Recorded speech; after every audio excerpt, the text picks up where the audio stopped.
Hello, welcome to my channel. आज इस tutorial में मैं फंडामेंटल एनालिसिस की बात करूंगा। मैंने डिसाइड किया टेक्निकल ऑप्शन ट्रेडिंग के साथ साथ फंडामेंटल एनालिसिस के भी कुछ ट्यूटोरियल बनाए जाएं जो कि बहुत इम्पोर्टेंट हैं। Option trading and technical analysis के वीडियो और भी आएंगे, पर साथ साथ कभी टॉपिक चेंज करने का आइडिया भी होता है, तो मैंने फंडामेंटल एनालिसिस के वीडियो स्टार्ट किए हैं। तो फंडामेंटल एनालिसिस में हम स्टॉक्स में ये देखते हैं कि उसका फाइनेंशियल कैसा है, उसका प्रॉफिट कैसा है, उसका रेशोज़ कैसे हैं।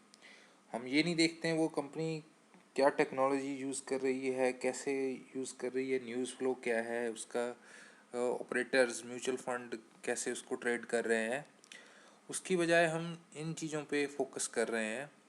ये जो फंडामेंटल एनालिसिस होती है वो बेस्ड ऑन फैक्ट होती है, इन नंबर्स के ऊपर डिपेंड होती है, स्टैटिस्टिक्स के ऊपर डिपेंड होती है।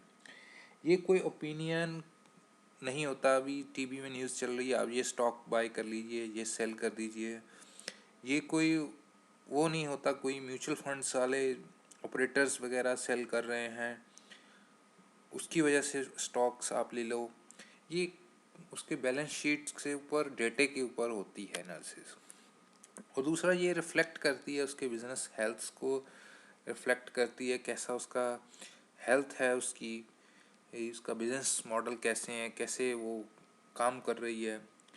और दूसरा तीसरा ये पॉइंट होता है भी इन्वेस्टर कितना देने को तैयार है उसके लिए, स्टॉक्स के लिए। जनरली ट्रेडर्स क्या करते हैं, वो ज़्यादा तो सेलिंग करते जाते हैं, सेलिंग करते जाते हैं, किसी पॉइंट पे आकर रुक जाते हैं। जब बहुत बाइंग करते जाते हैं, बाइंग करते जाते हैं, कोई स्टॉक न्यूज़ की वजह से चलता जाता है या किसी ऑपरेटर की वजह से चलता जाता है, वो बाइंग होते हैं। बट इन्वेस्टर कितना पे कर रहा है उसके लिए, वो कितना देने को तैयार है। मान लो कोई स्टॉक 1000 रुपये का है, इन्वेस्टर बोलता है इसकी वैल्यू 1000 नहीं है, इसकी वैल्यू 500 रुपया है। तो वो जो स्टॉक चला है वो सिर्फ ऑपरेटर ट्रेडर की वजह से चला है। इन्वेस्टिंग के पॉइंट ऑफ व्यू से वो स्टॉक ठीक नहीं है, या उसकी वैल्यू 100 रुपया ही है, तो वो स्टॉक इन्वेस्ट करने के लिए ठीक नहीं होता।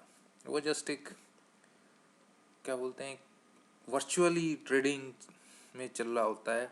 बड़े बड़े ऑपरेटर जो होते हैं वो चला रहे होते हैं, कई बार पैसे दे के भी स्टॉक चलाए जाते हैं। तो इस फंडामेंटल एनालिसिस से ये भी पता चलता है इन्वेस्टर लोग जो होते हैं वो कितना देने को तैयार है, वो कितना बोलते हैं इसके लिए वर्थ है स्टॉक्स के लिए।